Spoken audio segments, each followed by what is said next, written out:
Bismillahirrahmanirrahim. Assalamualaikum warahmatullahi wabarakatuh. Alhamdulillahirabbil alamin wal aqibatu lil muttaqin. Wassalatu wassalamu ala asyrafil anbiya'i wal mursalin wa ala alihi washabbihi ajma'in. Amma ba'd. Bersyukur kita kepada Allah Subhanahu wa taala dengan mengucapkan alhamdulillahirabbil alamin. Kita rangkai dengan selawat dan salam untuk junjungan alam Nabi kita yang mulia Rasulullah Muhammad sallallahu alaihi wasallam. Allahumma shalli ala Muhammad wa ala ali Muhammad. Assalamualaikum ya Rasulullah. Saudara penonton dimanapun Anda berada, kita berjumpa kembali di channel ini, channel yang kami programkan dalam bentuk intip, yaitu informasi tentang ilmu pengetahuan dan peradaban. Sedangkan nama channelnya adalah Bang Wakis Channel. Mudah-mudahan saja bermanfaat untuk kita semua.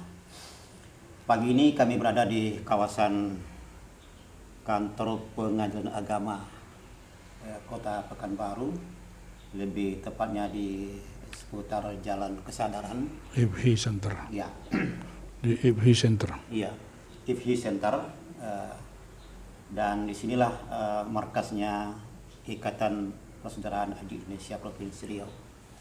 Dan kami sengaja pagi ini bertemu dengan Ketua IPHI Provinsi Riau, tapi kami akan bicara tidak hanya sekitar IPHI, tapi juga hal-hal yang memang sekarang mungkin sedang in untuk dibicarakan. Nah, bersama saya Ketua IPHI Riau, Bapak Dr. Haji Asyari Nur SHMM, dan segera kita sapa beliau. Assalamualaikum warahmatullahi wabarakatuh, Pak Asyari. Waalaikumsalam warahmatullahi wabarakatuh. Tetap sehat ya Pak Asyari? Alhamdulillah Ya. sehat. Biasanya hari-hari ini ada di apa? Di Ya, RAPP. kadang-kadang di daerah APP. Tadi malam ada acara. Ya. Baru nyampe dari RPP dan siang ini kita akan ada rapat Ya. Ikatan Persaudaraan Haji. Mudah-mudahan Ya. pertemuan ini Ya. bisa kita laksanakan. Jadi aktivitas sehari-hari itu yang lebih banyak di RAPP ya Pak Asyari. Ya. Selain itu juga kabarnya ada juga mengurus masalah-masalah yang terkait dengan masalah hukum ya. Ya, masih status di pengacara juga. Ya. Berkantor di Jalan Arifin Ahmad. Ya. Kalau ada hal-hal yang Ya. perlu konsultasi hukum, ya kita di sana. Ya. Jadi di Pangkalan Kerinci, Ya. di Pekanbaru, Ya. kadang-kadang juga ngajar Ya. di berbagai perguruan tinggi Ya. di Riau. Ya. Ya. Nah baik Pak Sari, mungkin kali ini kita akan membahas terkait dengan masalah yang amat urgen dalam rangka peningkatan taraf hidup masyarakat. Ya. Ini adalah menyangkut dengan masalah hajat juga tentunya. Dan kita tahu bahwa sesungguhnya zakat dan wakaf di Riau khususnya memiliki potensi yang amat besar ya Pak Sari. Iya, ya. Nah, cuma saja mungkin masyarakat belum mengetahui seperti apa potensi zakat dan wakaf yang ada itu untuk bisa diberdayakan. Silakan Pak Asyari. Baik. Kita memahami bahwa zakat itu adalah bahagian dari rukun Islam. Ya. Setiap orang menganut Islam, dia berkewajiban bayar zakat kalau dia memang sudah mampu. Nah, mayoritas penduduk Riau ini adalah Muslim. Dan muasalnya penduduk Riau ini adalah Muslim juga. Iya. Nah, jadi kita tahulah bahwa ini adalah satu masyarakat kental dengan kehidupan agama, dan kehidupan beragama itu akan lebih hidup kalau dikelola dengan manajemen yang baik. Iya, iya. Baik rumah ibadahnya, baik pendidikannya, baik gerakan zakat dan wakafnya. Iya. Nah, dan zakat ini kan harus diambil. Iya. Khuz min amwalihim shadaqatan tutahhiruhum wa tuzakkihim biha. Ambil. Di alam modern ini cara mengambilnya Iya. pakai komunikasi informasi. Iya. Ada websitenya, Iya. ya, ada publikasinya, Iya. kemudian ada terstruktur Iya. pola kerjanya. Iya, ada datanya. Orang tidak lagi semua data Muzaki itu dengan nomor HP-nya kita sudah tahu semua. Ketika kita membutuhkan zakat, kita sudah sekali tekan kontak ratusan Iya. Iya. dalam dunia yang canggih sekarang ini bisa menyampaikan bahwa zakat Anda Iya. sudah sampai tanggalnya Iya. untuk bisa dihitung. Iya. Alhamdulillah kalau sudah Iya. bisa dizakatkan. Iya. Nah, Iya. itu sekali di software komputer itu sekali gitu kan, Iya. share semua. Dan itu harus dipakai. Iya. Makanya publikasi informasi dalam pemberdayaan zakat itu Iya. mempunyai kedudukan Iya. yang sangat tinggi dan biaya operasional yang sangat Iya. itu. Iya. Itu yang pertama.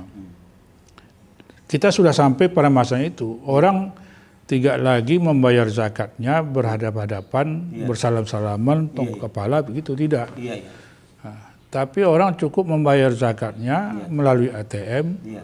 melalui BEKI, Iya. kalau sudah Iya. konektivitas antara badan amil zakat, Iya. itu sudah nyambung terus. Itu salah satunya. Dan kita ini kan hidup di masyarakat Riau ini berkelompok. Ada kelompok yang bekerja di satu lembaga perusahaan, sudah terkoordinasi di sana. Iya. Ada kelompok yang hidup di bawah koperasi, Iya. pertanian di transmigrasi, di kebun-kebun sawit, ada koperasi di sana, sudah ada di sana. Iya. Dan memang ada kendalanya, orang yang sudah tergabung di dalam koperasi, misalnya di bawah kawasan PTP 5, Iya. itu nyetornya ke Sumatera Utara. Iya. PTP 5-nya berada di Riau. Iya. Nah ini kan harus dikoordinasikan. Iya. Jadi semua potensi-potensi itu harus kan.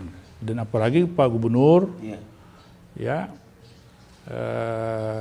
sudah mencanangkan bahwa kita ini adalah pusat pengembangan zakat Iya. dan wakaf. Iya.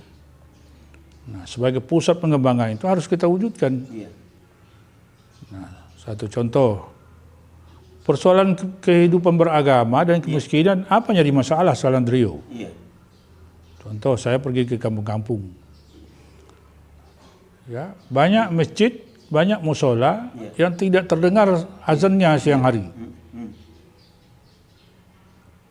Ternyata masjid itu ada pengurusnya, tapi pengurusnya juga sebagai pekerja juga di kebun sawit siang hari.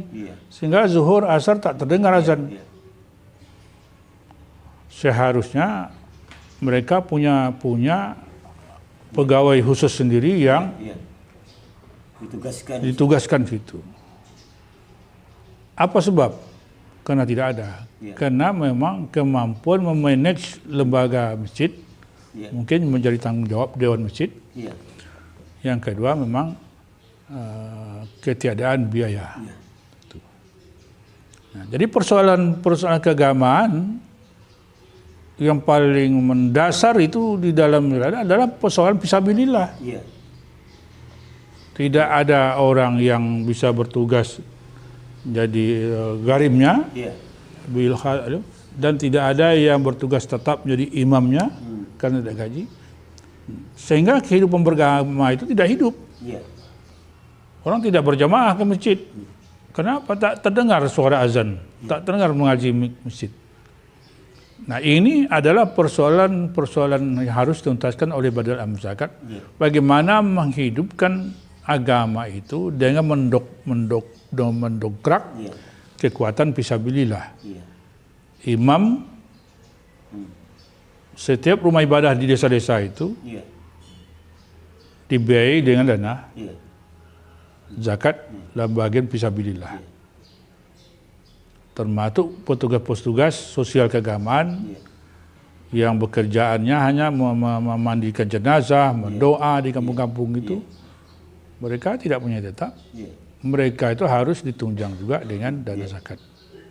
Jadi persoalan-persoalan peta kemiskinan di Riau ini, lihat di kampung.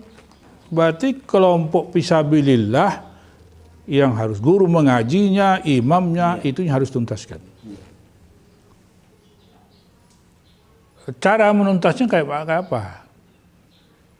Mungkin kalau daerah Sontang, daerah Rohul sana itu, ada perusahaan yang bisa mensiskan kelapa sawitnya untuk 200-300 hektar. Dia beli oleh Badan Amil Zakat, dikelola juga oleh perusahaan itu sendiri. Nanti perusahaan itu sendiri akan memberikan langsung kepada imam, khatib, berapa desa di situ.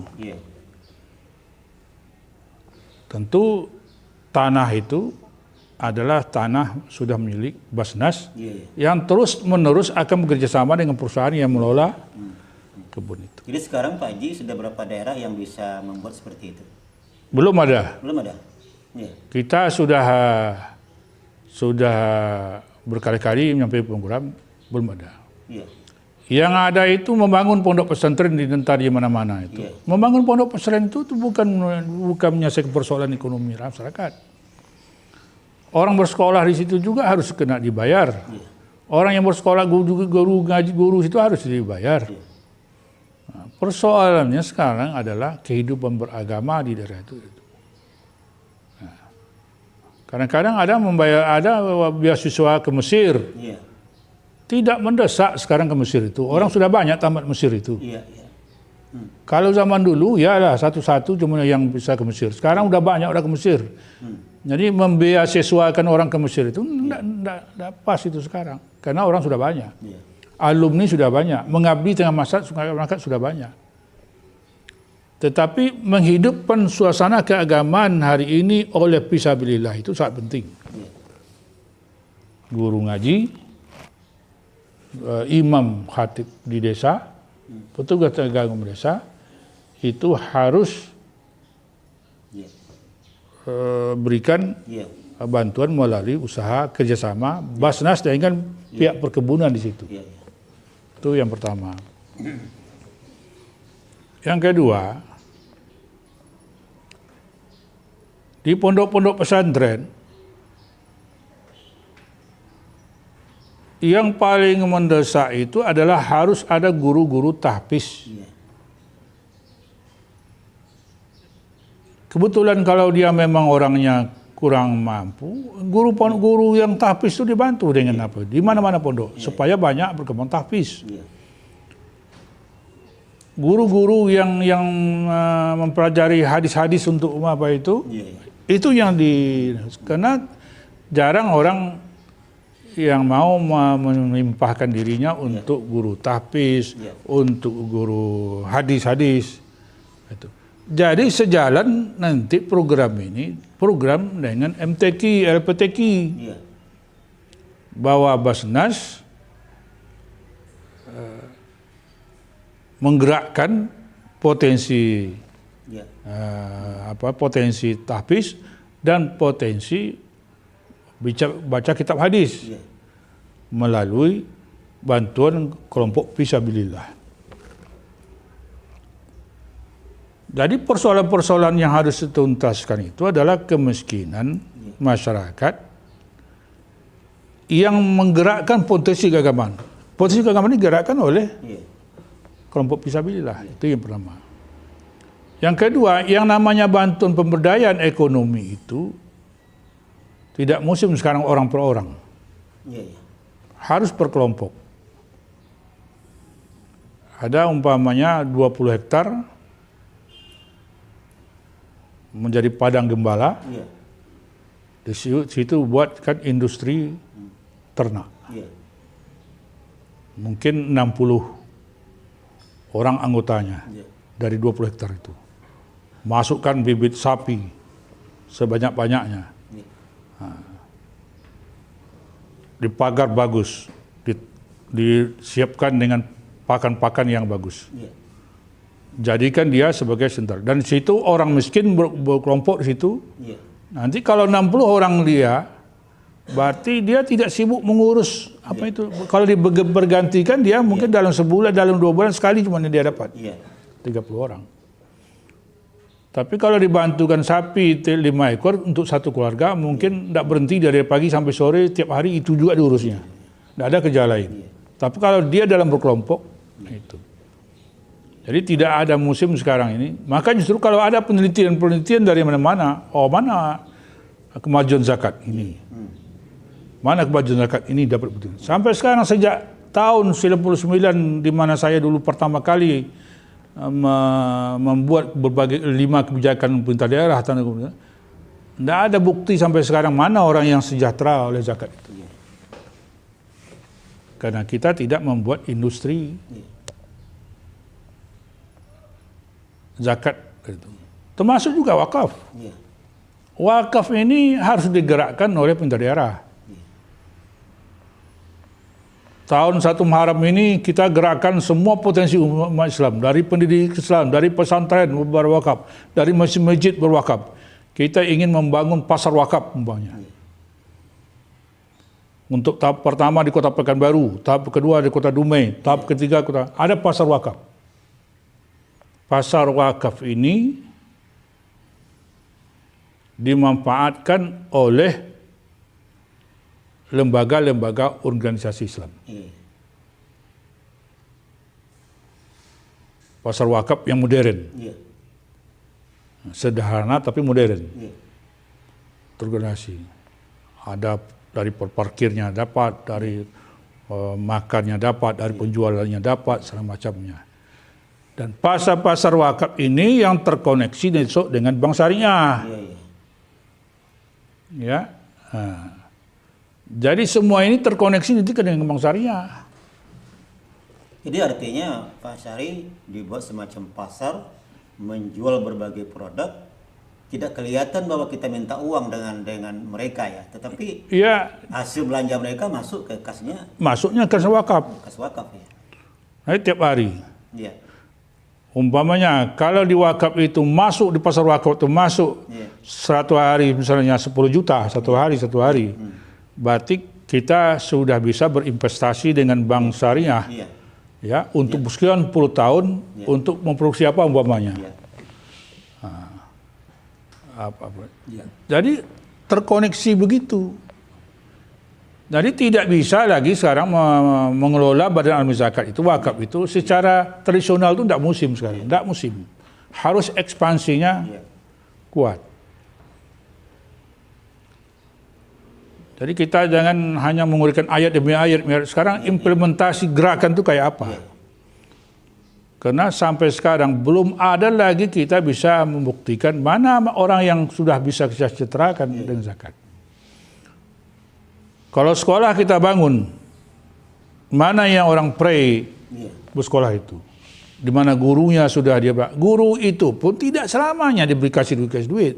Guru itu pun harus ditumbuhkan oleh badan usaha.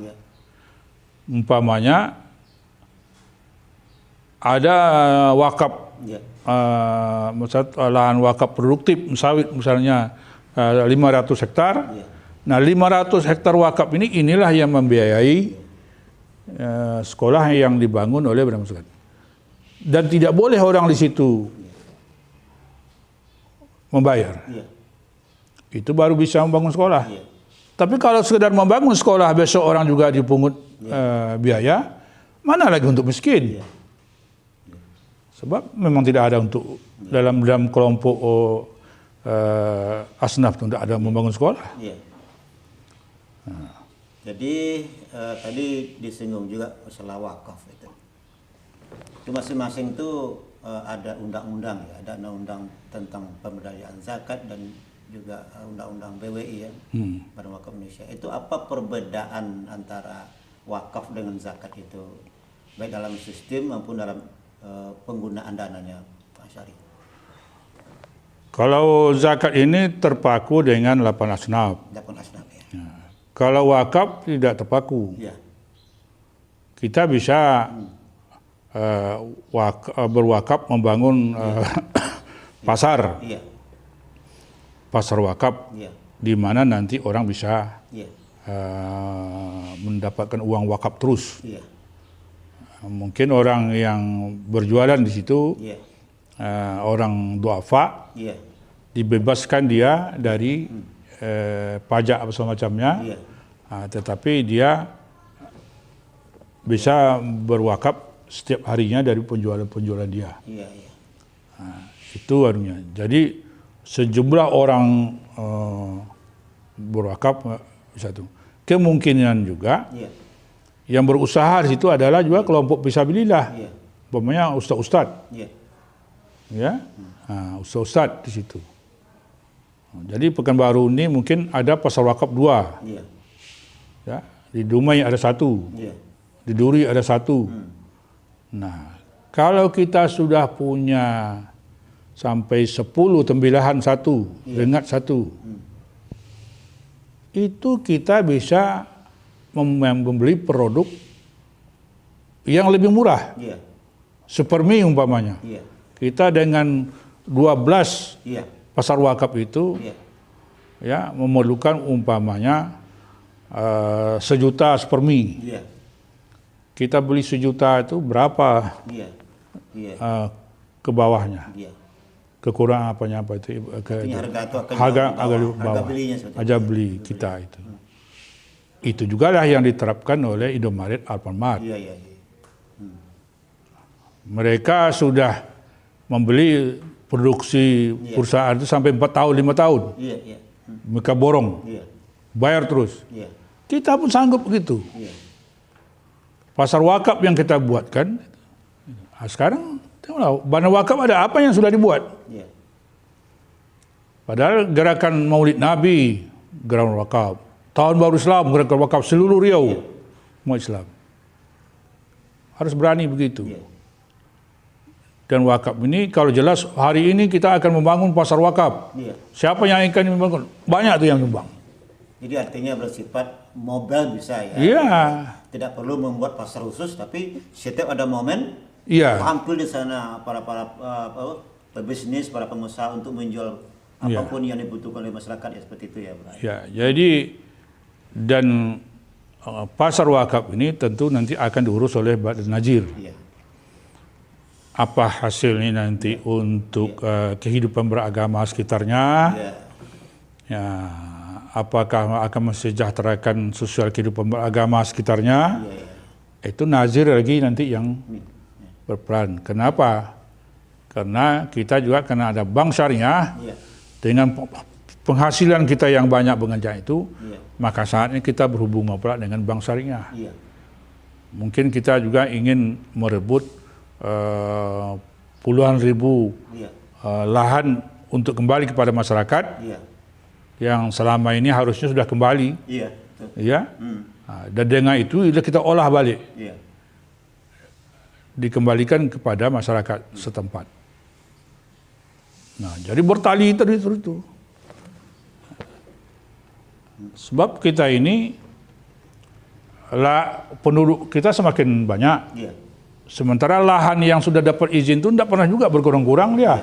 Tetap juga segitu, seharusnya habis 30 tahun kurangi dikit kasih masyarakat, kurang sedikit kasih masyarakat. Nah, peluang mengambil yang itu tuh mungkin dengan gerakan wakaf, Iya. bersinergik dengan zakat. Kalau memang ada asnaf yang masuk di situ, Iya. Iya. barulah Riau ini menjadi Iya. pusat pengembangan zakat, Iya. wakaf, pengembangan zakat dan wakaf di Indonesia. Jadi artinya antara wakaf dengan zakat itu memang harus bersinergi juga ya. Harus Iya. kerjanya Iya. betul-betul orang manajemen bisnis, Iya. betul-betul berorientasi kepada Iya. ekspansi Iya. ekonomi Iya. umat. Zakat itu kan tertentu waktunya, Iya. ya kan, tertentu orangnya, Iya. kan tertentu jumlahnya. Tapi wakaf kan tidak terbatas ya. Ya, Ya. kita bisa mengembangkan pusat Iya. pasar, Iya. bisa mengembangkan pusat pelayanan kesehatan Iya. dari wakaf, Iya. Ya, di pasar itu sendiri pun Iya. bisa berbagai pelayanan. Ada pelayanan kesehatan, Iya. ada pusat perbelanjaan, ya kan? Iya. Ada pusat latihan Iya. yang namanya wakaf. Iya. Karena ini bersumber dari wakaf, Iya. juga dihidupkan oleh wakaf. Orang yang mau mendatang situ juga mungkin dia berwakaf juga. Iya. Oke, saya mau umpamanya belajar, anak saya belajar matematika dalam sebulan, umpama sebulan mestinya ke guru ini, dia berwakaf. Iya. Kan? Boleh. Boleh, dia berwakaf. Iya. Sebab situ sudah ada nazir yang ngurusnya. Iya, iya, iya. Jadi duit itu masuk terus. Iya. Duit masuk terus ini kita koneksi pula dengan bank. Jangan, Bang. Dari terus berputar gitu. Jadi jangan dibawa tidur. Iya. Ya, harus ada gerakan. Dia mesti produktif ya. Harus Mesti ada. produktif. Ya. Betul. Dari pemerintah daerah, power pemerintah daerah Iya. harus digunakan untuk bisa menggerakkan itu. Iya. Nah, sementara pegawai badan wakaf Iya. harus punya Iya. wawasan Iya. yang cepat dan tanggap. Itu. Iya, iya. Cukup. Ya. Baik Pak Sari, mungkin cukup sampai di sini apa yang kita bincangkan dan nanti akan kita kembangkan lagi pada pertemuan berikutnya. Semoga apa yang kita bicarakan ini bermanfaat bagi umat ya dan bagi kita semua. Terima kasih Pak Sari atas waktu yang diberikan dan semoga Pak Sari tetap berkiprah sesuai dengan apa yang hari ini masih dikerjakan berkaitan dengan potensi-potensi yang ada di sekitar kita. Setelah penonton, demikian dialog kami dengan Bapak Dr. Haji Arsyadil SHSM sekitar potensi dan pemberdayaan zakat di Provinsi Riau termasuk wakaf tadi. Semoga apa yang kami bincangkan bermanfaat. Terima kasih atas perhatian saudara. Sampai jumpa di lain kesempatan. Billahi taufik wal hidayah. Wassalamualaikum warahmatullahi wabarakatuh.